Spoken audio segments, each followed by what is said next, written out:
Pasta 9. Lei 9. Vença por suas atitudes. Não discuta. Julgamento. Qualquer triunfo momentâneo que você tenha alcançado discutindo é, na verdade, uma vitória de pirro. O ressentimento e a má vontade que você desperta são mais fortes e permanentes do que qualquer mudança momentânea de opinião. É muito mais eficaz fazer os outros concordarem com você por suas atitudes sem dizer uma palavra. Demonstre, não explique. A lei transgredida. Em 131 a.C., o cônsul romano Públio Crassus Dives Mucianus, ao pôr cerco à cidade grega de Pergamo, viu que precisava de um ariete para derrubar as muralhas da cidade. Ele tinha visto uns 2 mastros de navio pesados num estaleiro em Atenas, alguns dias antes, e mandou que o maior deles lhe fosse enviado imediatamente. O engenheiro militar que recebeu o pedido em Atenas tinha certeza de que o cônsul queria, na realidade, um mastro menor. Ele discutiu sem parar com os soldados que entregaram a requisição. O mastro menor, ele lhes dizia, era muito mais apropriado para a tarefa e, na verdade, seria mais fácil de transportar. Os soldados alertaram o engenheiro de que o seu chefe não era homem com quem se discutisse, mas ele insistiu que o mastro menor era o único que funcionaria com a máquina que estava construindo. Ele traçou diagrama após diagrama e chegou até dizer que o técnico era ele e eles não sabiam do que estavam falando. Os soldados conheciam seu líder e acabaram convencendo o engenheiro de que seria melhor engolir a sua técnica e obedecer. Depois que eles saíram, entretanto, o engenheiro continuou pensando. Qual o sentido, ele se perguntava, de obedecer a uma ordem que vai levar ao fracasso? E então ele enviou o mastro menor, confiando que o cônsul veria que ele funcionava muito melhor e o recompensaria justamente. Quando o mastro menor chegou, Mucianus pediu aos soldados uma explicação. Eles contaram que o engenheiro não parara de discutir dizendo que o mastro menor era melhor, mas no final tinha prometido mandar o maior. Mucianus ficou furioso. Não conseguia se concentrar no cerco ou considerar a importância de abrir uma brecha na muralha antes que a cidade recebesse reforços. Só conseguia pensar no engenheiro desaforado que ele mandou buscar imediatamente. Chegando poucos dias depois, o engenheiro explicou satisfeito ao cônsul, mais uma vez, a razão do mastro menor. Ele falava e falava, usando os mesmos argumentos de antes com os soldados. Disse que era sensato ouvir os especialistas nestas questões, e se o ataque fosse tentado com o ariete que ele tinha enviado, o cônsul não se arrependeria. Mucianus deixou-o terminar. Depois mandou que o despissem diante dos soldados e o fustigou e açoitou até a morte. Interpretação. O engenheiro, cujo nome não ficou na história, passou a vida desenhando mastros e pilares, e era respeitado como o melhor engenheiro numa cidade que se destacara nessa ciência. Ele sabia que estava certo. Um ariete menor permitiria mais velocidade e carregaria mais força. O maior não é necessariamente o melhor. É claro que o cônsul entenderia sua lógica e acabaria compreendendo que a ciência é neutra e a razão é superior. Como o cônsul insistia na sua ignorância se o engenheiro lhe mostrava diagramas detalhados e explicava as teorias que sustentavam seu conselho? O engenheiro militar era a quintessência do argumentador, um tipo muito encontrado entre nós. O argumentador não compreende que as palavras não são neutras e que, ao discutir com um superior, ele coloca em dúvida a inteligência de alguém mais poderoso do que ele. Ele também não percebe com quem está falando, visto que todo homem acredita que está certo, e palavras raramente o convencerão do contrário. O raciocínio do argumentador cai em ouvidos surdos. Se encurralado, ele só faz acrescentar mais argumentos, cavando seu próprio túmulo.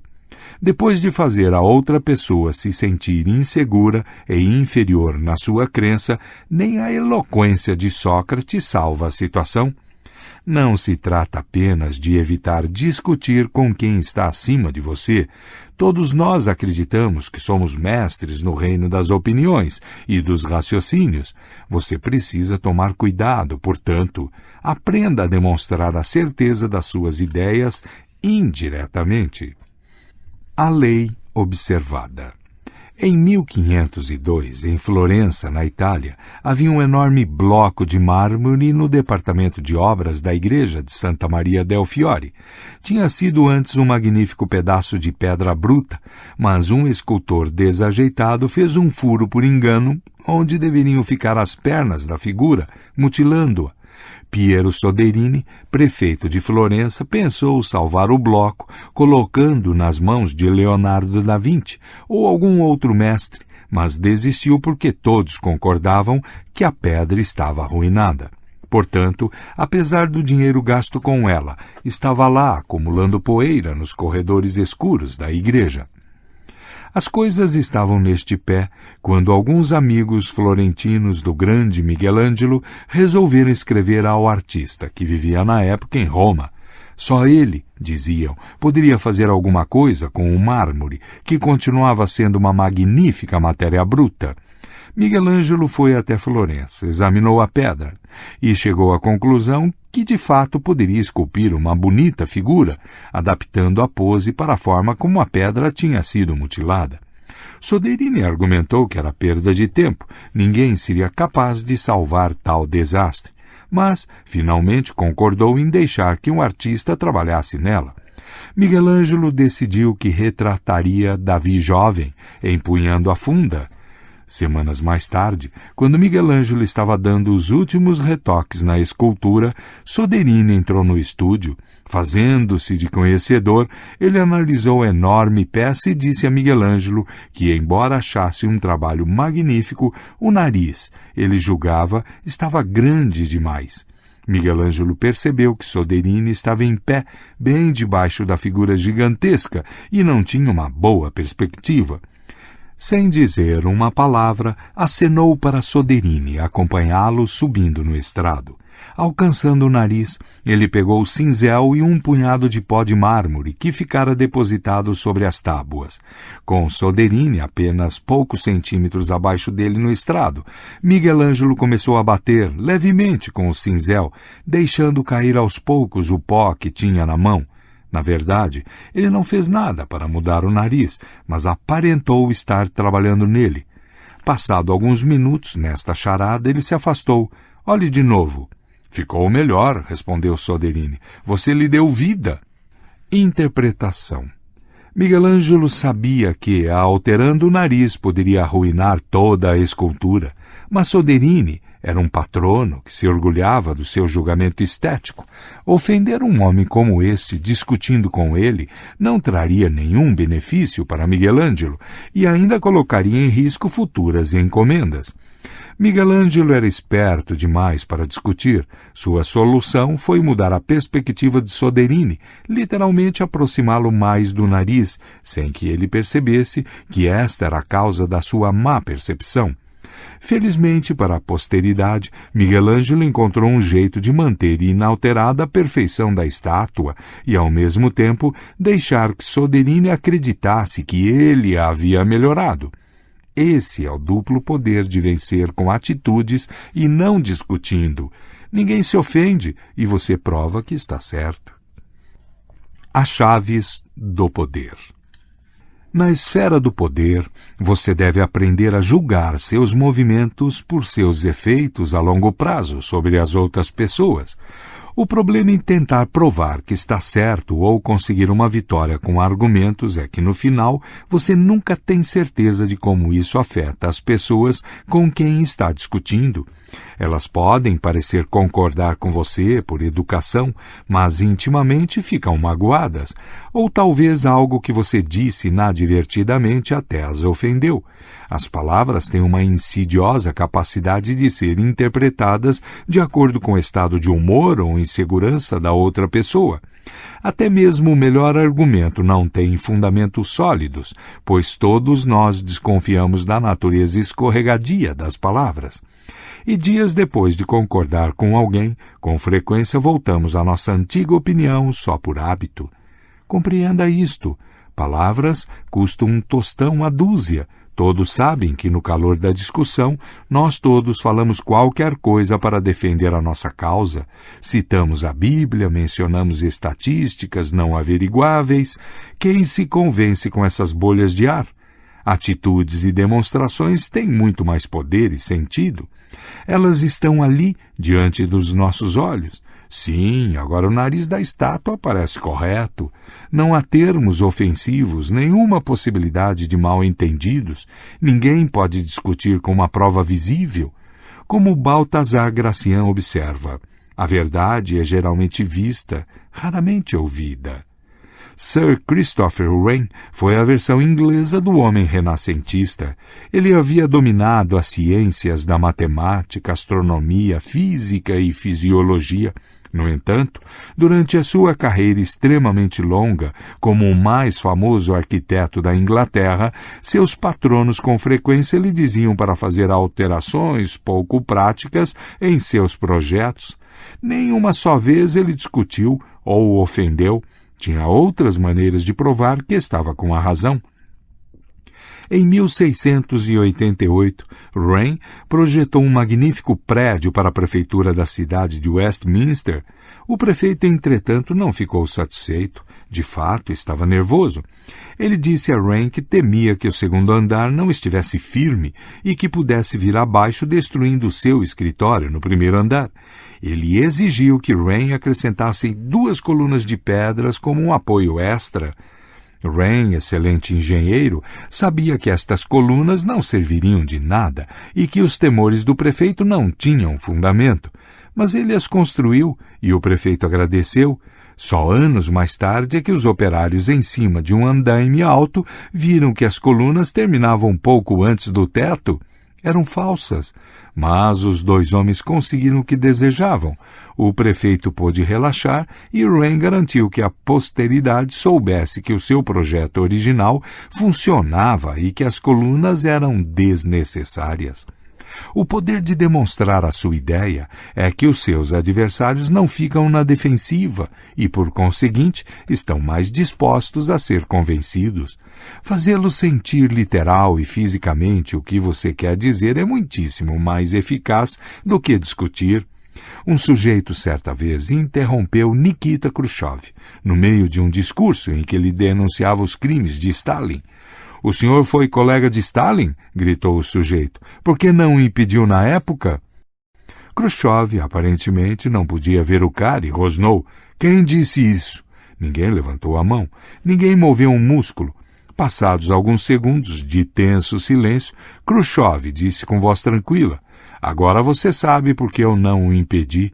Em vez de simplesmente argumentar que qualquer pessoa diante de Stalin teria medo, sabendo que o mais leve sinal de rebeldia significa morte certa, ele o fez sentir o que era enfrentar Stalin, o fez sentir a paranoia, o medo de falar em voz alta, o terror do confronto com o líder, neste caso, Khrushchev.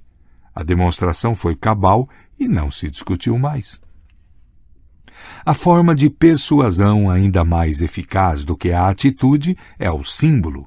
O poder de um símbolo, bandeira, história mítica, monumento ou um episódio carregado de emoções é que todos compreendem sem você ter de dizer nada. Em 1975, quando Henry Kissinger estava envolvido em negociações frustrantes com os israelenses sobre a devolução de parte do deserto do Sinai, de que eles tinham se apossado na guerra de 1967, de repente ele suspendeu uma reunião tensa e resolveu visitar os pontos interessantes da cidade. Foi às ruínas da antiga fortaleza de Massada, conhecida por todos os israelenses como o local onde 700 guerreiros judeus cometeram suicídio em massa no ano 73 d.C. Em vez de ceder às tropas romanas que os cercavam, os israelenses compreenderam na mesma hora a mensagem de Kissinger. Ele os estava acusando indiretamente de estar incentivando o suicídio em massa. Embora a visita por si só não mudasse a opinião deles, os fez pensar com mais seriedade do que qualquer alerta direto. Símbolos como este têm um grande significado emocional. Quando a meta é ter poder ou tentar conservá-lo, busque sempre a via indireta. E também escolha com cuidado as suas batalhas. Se a longo prazo não tiver importância que a outra pessoa concorde ou não com você, ou se o tempo e a própria experiência a fizerem compreender o que você quer dizer, então é melhor nem mesmo se preocupar em mostrar nada. Poupe a sua energia e afaste-se. Imagem. A gangorra. Para cima e para baixo, para cima e para baixo, seguem os que discutem sem chegar rápido a lugar algum. Desça da gangorra e mostre a eles o que você quer dizer sem forçar nada. Deixe-os no topo e que a gravidade os traga gentilmente até o chão. Autoridade. Não discuta. Em sociedade nada deve ser discutido. Dê apenas resultados. Benjamin Disraeli, 1804-1881. O inverso. O argumento verbal tem uma utilidade vital na esfera do poder. Distrair e ocultar suas pegadas quando você está praticando a dissimulação ou for apanhado mentindo. Nesses casos, você ganha mais argumentando com toda a convicção possível. Leve a outra pessoa a uma discussão para distraí-la dos seus movimentos dissimulados. Quando apanhado mentindo, quanto mais emocionado e seguro você parecer, menor a probabilidade de parecer que está mentindo. Esta técnica salvou a pele de muitos charlatões. Certa vez o conde Victor Lustig, trapaceiro por excelência, tinha vendido a dezenas de vítimas em todo o país uma caixa esquisita que ele dizia ser capaz de copiar dinheiro.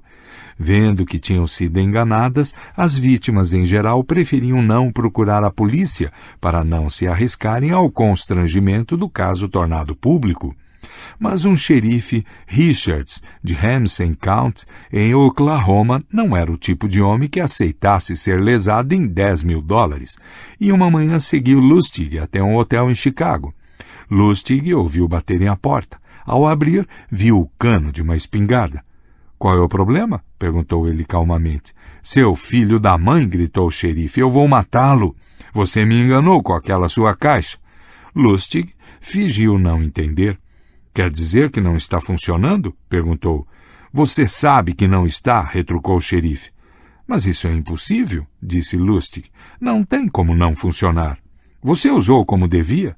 Fiz exatamente o que você me disse para fazer, disse o xerife. Não, você deve ter feito alguma coisa errada, disse Lustig. A discussão não saía do lugar. O cano da espingarda foi gentilmente baixado. Lustig passou à fase seguinte da tática da argumentação. Despejou um monte de jargões técnicos sobre a operação da caixa, deixando o xerife atordoado, parecendo menos seguro e argumentando com menos insistência. Olhe, disse Lustig, vou lhe devolver o dinheiro agora mesmo. Também vou lhe dar instruções por escrito sobre o funcionamento da máquina. E vou a Oklahoma me certificar de que está funcionando corretamente. Não há o que perder num negócio desses. O xerife concordou relutante. Para deixá-lo totalmente satisfeito, Lustig pegou 100 notas de $100 e lhe deu, dizendo para relaxar e ter um bom final de semana em Chicago. Mais calmo e um pouco confuso, o xerife finalmente foi embora. Nos dias que se seguiram a esse encontro, Lustig conferia o jornal todas as manhãs. Acabou encontrando o que procurava. Um pequeno artigo com a notícia da prisão, julgamento e condenação do xerife Richard por passar notas falsas. Lustig ganhou a discussão. O xerife nunca mais o importunou. Notas. O sultão e o vizir. Durante uns 30 anos, um vizir serviu ao seu senhor e era conhecido e admirado por sua lealdade, sinceridade e devoção a Deus. Sua honestidade, entretanto, lhe granjeara muitos inimigos na corte, que espalhavam histórias sobre a sua perfídia e má-fé. Eles falavam no ouvido do sultão o dia inteiro até que ele também começou a desconfiar do inocente vizir e acabou condenando à morte o homem que lhe servira tão bem. Naquele reino, quem fosse condenado à morte era amarrado e jogado no cercado onde o sultão mantinha os seus cães de caça mais ferozes. Os animais estraçalhariam a vítima de imediato. Antes de ser jogado aos cães, entretanto, o vizir fez um último pedido. Gostaria de 10 dias de trégua, disse ele, para poder pagar minhas dívidas, recolher o dinheiro que me devem, retornar artigos que as pessoas me deram para guardar e dividir meus bens entre os membros da minha família e meus filhos, e indicar um guardião para eles. Depois de ter a garantia de que o vizir não ia tentar fugir, o sultão lhe concedeu o pedido. O vizir correu para casa, juntou 100 moedas de ouro, depois foi visitar o caçador que cuidava dos cães do sultão. Ele ofereceu ao homem as 100 moedas de ouro e disse: "Deixe-me cuidar dos cães durante 10 dias. O caçador concordou e durante os 10 dias seguintes o vizir cuidou das feras com muita atenção, tratando-as bem e alimentando-as bastante. No final dos 10 dias, eles estavam comendo na sua mão. No 11º dia, o vizir foi chamado à presença do sultão. As acusações se repetiram e o sultão assistiu enquanto o vizir era amarrado e jogado aos cães. Mas quando as feras o viram, correram até ele abanando os rabos. Eles mordiscaram afetuosamente seus ombros e começaram a brincar com ele. O sultão e as outras testemunhas ficaram espantadas, e o sultão perguntou ao vizir por que os cães haviam poupado a sua vida. O vizir respondeu: "Cuidei desses cães durante 10 dias. O sultão mesmo viu o resultado. Eu cuidei do senhor durante 30 anos. E qual foi o resultado? Fui condenado à morte pela força de acusações levantadas por meus inimigos." O sultão corou de vergonha. Ele não só perdoou o vizir, como lhe deu belas roupas e lhe entregou os homens que o haviam difamado. O nobre vizir os libertou e continuou a tratá-los com bondade. The Subtly Rules, The Book of Arabic Wisdom and Guile, século XIII. Os trabalhos de Amaziz. Quando Apris foi deposto, como descrevi, Amaziz subiu ao trono. Ele pertencia ao distrito de Sais e era nativo da cidade chamada Siuf. No início, os egípcios mostraram desprezo e não o consideraram muito bem devido à sua origem humilde e sem distinção. Porém, mais tarde, ele espertamente os dominou sem recorrer a medidas ríspidas. Entre os seus inúmeros tesouros, ele tinha um lava-pés de ouro, que ele e seus hóspedes usavam ocasionalmente para lavar os pés. Este ele quebrou e com o material mandou fazer uma estátua de um dos deuses, que depois colocou no lugar que achou mais adequado na cidade. Os egípcios que passavam constantemente pela estátua a tratavam com profunda reverência, e assim que Amaziz soube do efeito que causara sobre eles, convocou uma reunião e revelou que a estátua tão reverenciada tinha sido um lava-pés, onde eles lavavam os pés, urinavam e vomitavam. Ele seguiu dizendo que o seu caso era muito parecido, pois que um dia ele fora uma pessoa comum e agora era o rei deles, de forma que, assim como eles começaram a reverenciar o lava-pés transformado, eles deviam honrá-lo e respeitá-lo mais também. Assim, os egípcios foram persuadidos a aceitá-lo como seu senhor. As Histórias de Heródoto, século V a.C. Deus e Abraão. O Deus Supremo tinha prometido que não levaria a alma de Abraão, a não ser que o homem quisesse morrer e lhe pedisse isso. Quando a vida de Abraão estava chegando ao fim e Deus determinou apossar-se dele, enviou um anjo disfarçado como um velho decrépito, quase totalmente incapacitado. O velho parou diante da porta da casa de Abraão e lhe disse: "Ó Abraão, gostaria de comer alguma coisa." Abraão ficou intrigado ao ouvi-lo dizer isto. "Morra!" exclamou Abraão. "Seria melhor para você do que continuar vivendo nestas condições." Abraão sempre tinha comida pronta em casa para seus convidados que passavam por lá. Ele deu, portanto, ao velho uma tigela de caldo com carne e migalhas de pão. O velho se sentou e comeu, engolia com dificuldade, e assim que pegava a comida, esta lhe caía da mão, espalhando-se pelo chão. «Oh, Abraão», disse ele, «me ajude a comer». Abraão pegou a comida na mão e a levou aos lábios do velho, mas ela escorregou por sua barba e sobre o peito. «Qual a sua idade, velho?» perguntou Abraão. O velho disse um número ligeiramente maior do que a idade de Abraão. Aí Abraão exclamou: «Ó, Senhor nosso Deus, leve-me consigo antes que eu chegue à idade deste homem e fique nas mesmas condições em que ele está agora». Assim que Abraão pronunciou estas palavras, Deus se apossou de sua alma. The Subtler Rules, The Book of Arabic Wisdom and Guile, século III. Fim de